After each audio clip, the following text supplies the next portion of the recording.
Hello la team, j'espère que vous allez bien. Je vous retrouve dans cette vidéo. Je me suis dit pourquoi pas en faire un sujet. Je suis tombée dessus par hasard, enfin pas par hasard, je regardais, des fois je cherche à la télé ce qu'il y a en replay et puis, je suis tombée sur, tout ce qui est Hélène et les garçons et je me suis dit: «J'ai envie de revoir», enfin c'est la suite d'Hélène et les garçons, c'est, quand ils vivent ensemble et qu'ils sont à la fac, c'est le miracle de l'amour. Avec Hélène, Nicolas, Lali, Sébastien, José, Bénédicte, Manuela, enfin bref, les fameux sitcoms. Après il y a des sitcoms avec la sœur d'Hélène, hein, Les années fac, Premier baiser, Les années fac. Ça c'est voilà, c'est toutes les séries que j'ai regardées. Les mystères de l'amour, je connais moins, même si enfin j'accroche moins avec les mystères de l'amour, on va dire. Je suis restée vraiment sur Hélène et les garçons et le miracle de l'amour, même les vacances de l'amour, j'accroche moins. Je suis vraiment restée moi sur Hélène et les garçons et le miracle de l'amour.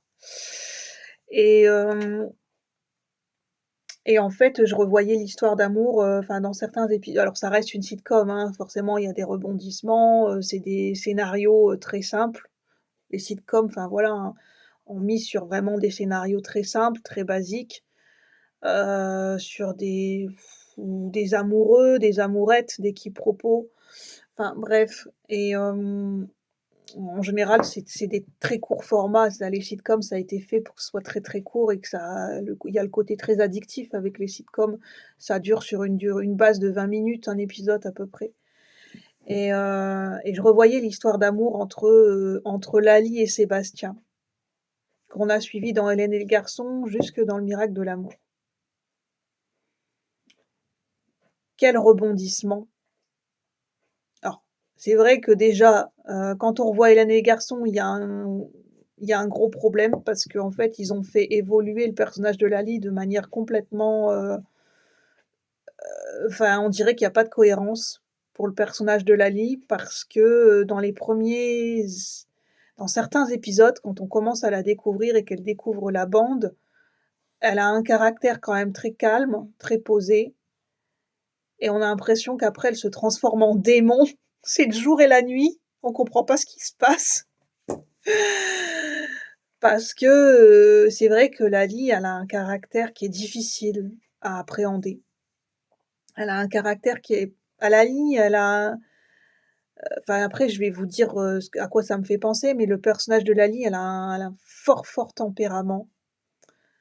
On a l'impression que à mon avis, c'est difficile d'être en cou pour les hommes, c'est difficile d'être en couple avec elle, avec ce genre de caractère, même si j'aime pas mettre des catégories, enfin ce genre de comportement. Ce genre, de comportement où, la personne est tout le temps insatisfaite.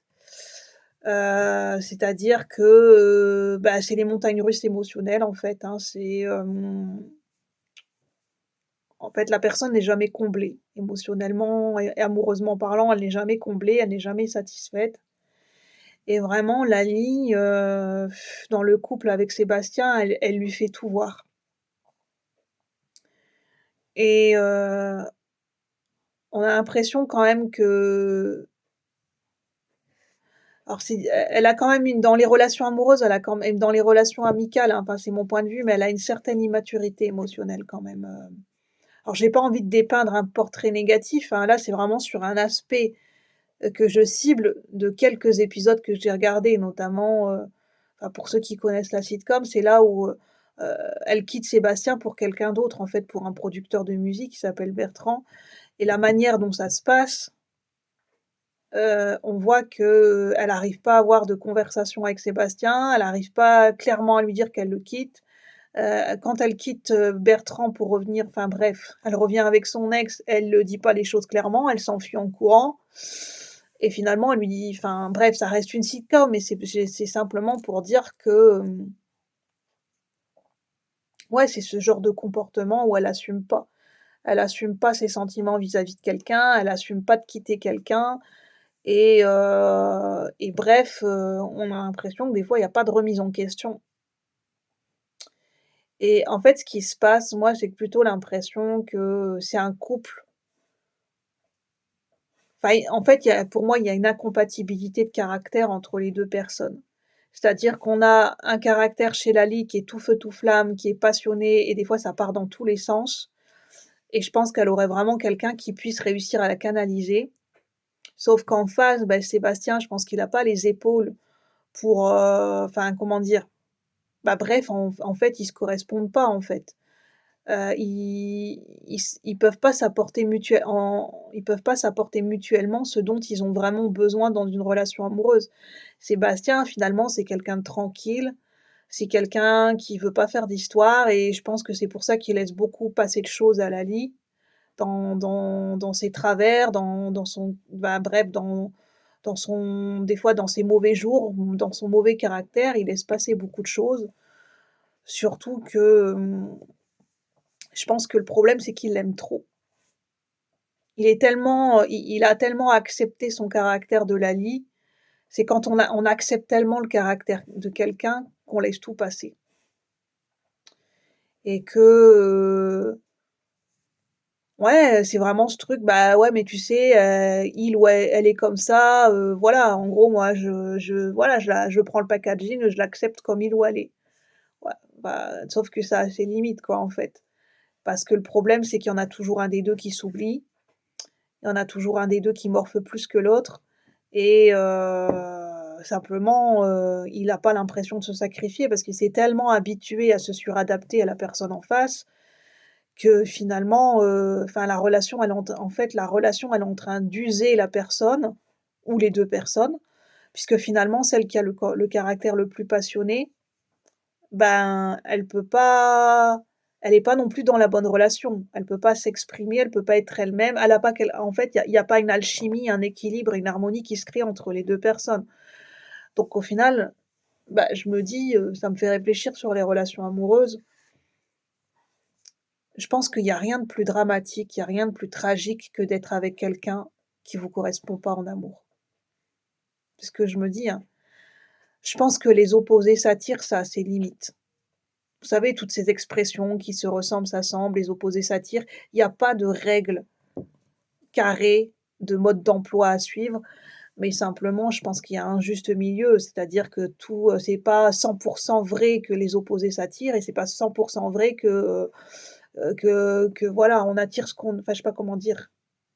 Bref, je me souviens plus de l'expression, pourtant je viens de le dire il y a 2 secondes.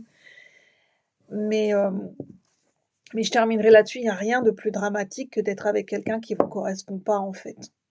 Et vous êtes obligé de vous éteindre ou vous suradapter en permanence et c'est le genre de relation où vous avez l'impression de marcher sur des œufs en permanence, en fait. C'est jamais enfin voilà, vous êtes pas tranquille dans ce genre de relation, vous êtes toujours en insécurité, vous avez toujours l'impression que vous allez dire la phrase qu'il faut pas. En fait, vous avez l'impression d'être à un entretien d'embauche qu'on vous fait que la per votre partenaire vous fait passer un entretien d'embauche en permanence et puis qu'en gros, si vous dites une connerie, il va pas vous louper et c'est on dirait plutôt le rapport prof-élève ou le rapport, on est loin d'être d'une relation amoureuse ou le rapport, infirmier, patient ou j'en sais rien, un rapport, il y en a un qui joue le père ou la mère et l'autre joue l'enfant et on est vraiment dans des rôles complètement déséquilibrés. On n'est pas dans une relation amoureuse, enfin, on est dans des rôles qui sont complètement biaisés, en fait. C'est pas c'est pas une relation amoureuse, en fait, c'est plutôt une amourette. C'est plutôt,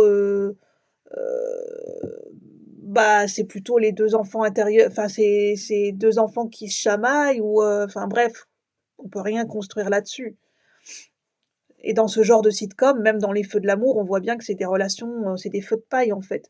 C'est les montagnes russes émotionnelles, tu m'as fait du mal, je me venge, je te quitte pour quelqu'un d'autre, mais après je me remets avec toi et puis en fait c'est ça n'a les feux de l'amour, ça n'a ni queue ni tête, hein. C'est comme les sitcoms, c'est ce genre de relation où en fait c'est des relations amoureuses qui sont complètement tirées par les cheveux, en fait.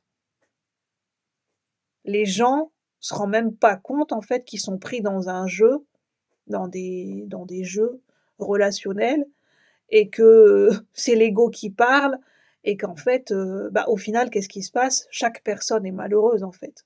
Il y en a pas un qui C'est la carte du 5 d'épée dans le tarot, c'est que chaque personne est c'est gagné à quel prix, en fait.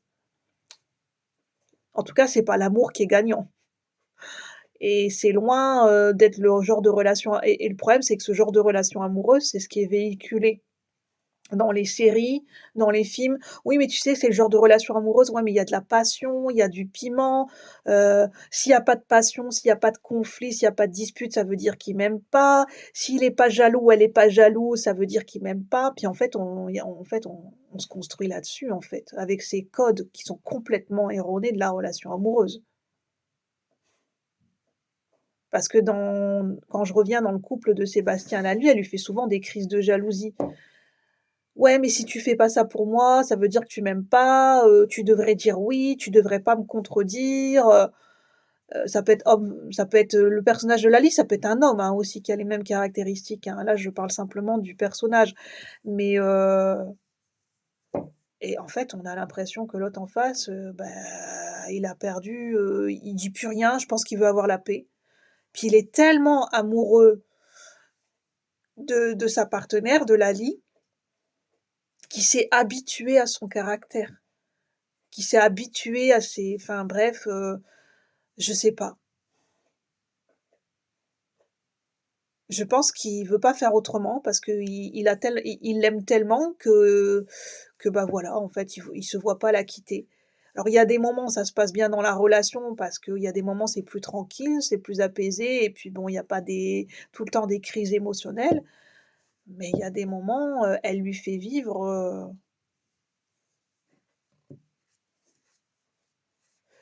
enfin bref, je sais pas. Je terminerai là-dessus encore, c'est je pense qu'il y a rien de plus douloureux et il y a rien de plus dramatique et tragique que de vivre dans un couple ou dans une relation amoureuse avec quelqu'un qui vous correspond pas du tout. Il y a une incompatibilité totale et en fait, vous êtes obligé de jouer 2 personnages, vous êtes pas vous-même. C'est le genre de relation où ni l'un ni l'autre, l'un et l'autre marchent sur des œufs et ne peut jamais se révéler complètement. C'est le genre de relation bah, bref, qui rend malheureux tout le monde, à mon humble avis et qui rend fou les gens, en fait, qui rend dépendant. C'est ce genre de relation qui rend dépendant. Voilà, c'est ce que j'avais envie de vous dire. J'avais envie de voilà, quand je regarde une série ou un film, je peux pas m'empêcher d'analyser, de faire une analyse psychologique, je ne peux pas m'en empêcher. Je sais que ça c'est un trait de caractère qui peut agacer les gens, je peux pas m'empêcher de faire un portrait psychologique, mais voilà, c'est mon kiff, c'est comme ça. Bref, si vous n'aimez pas ce genre de vidéo, c'est pas grave, vous pouvez switcher. Il y a d'autres vidéos sur la chaîne. À bientôt la team, merci.